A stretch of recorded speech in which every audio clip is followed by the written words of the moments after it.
Welcome back to the All-Star Tournament Expert Division opening round, hole number 2. Here we're playing a sniper bounce-up shot from the right-hand side. The adjustment is P3 plus 10% min numbers using sniper 10 numbers.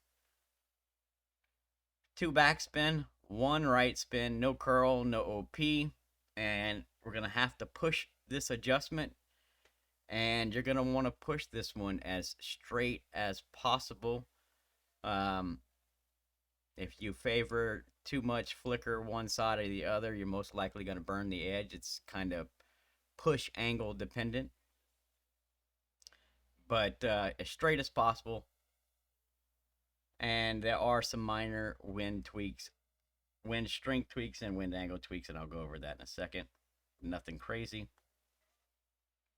We're setting up at P3 min, and we're going to have the yellow ring touching the rough on the left at complete P3 min, just like that. 2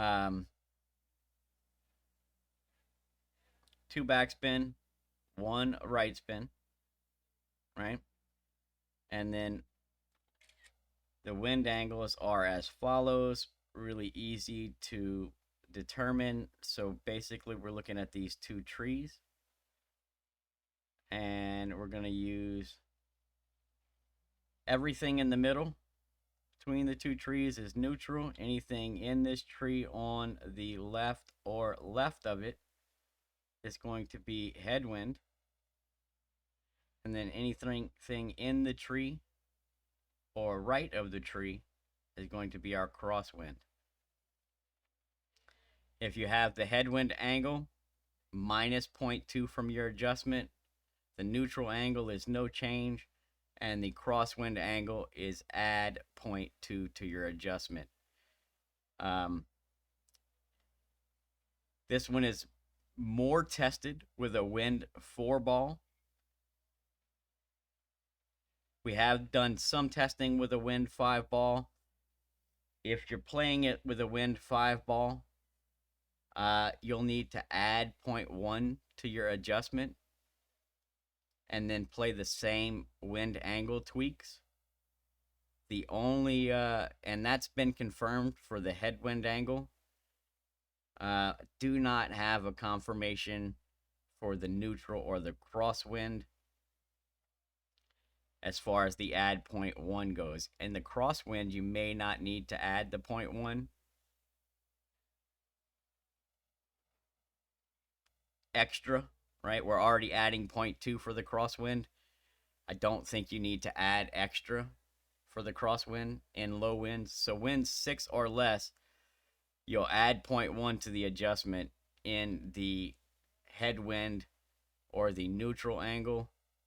I don't think you need any change for the crosswind angle. But the only one that's confirmed with the wind 5 ball is the headwind angle. Just so if you're going to play this with a wind 5 ball, definitely practice it and make sure that the neutral and the crosswind angle tweaks are the same. Once I get into my later rounds, I will do some more testing with wind 5. But for now, the wind 4, those tweaks have worked with wind 4 and all 3 wind angles. So my recommendation for now is play it with the wind 4, and I will add wind 5 tweaks to the notes once I get them more sorted out. But that's that. Pretty easy setup, easy wind angle tweaks. I think this gives us our best chance at a drop.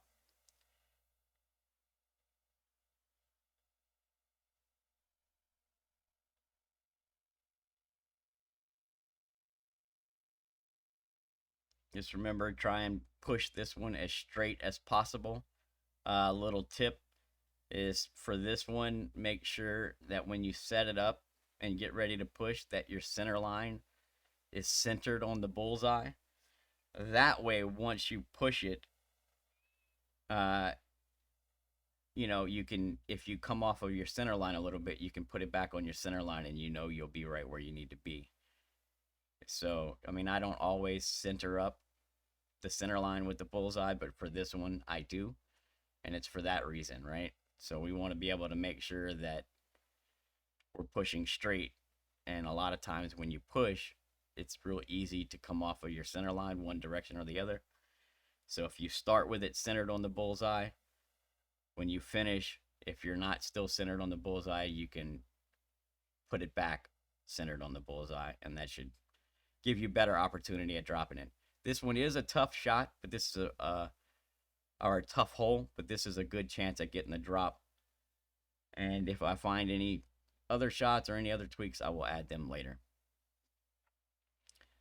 P3 plus 10% min, 2 back, 1 right, straight push, straight as possible. And if your wind is 6 or less, then add 0.1 to the adjustment. Good luck, everyone. Hope you get the drop, and we'll catch you on the next hole.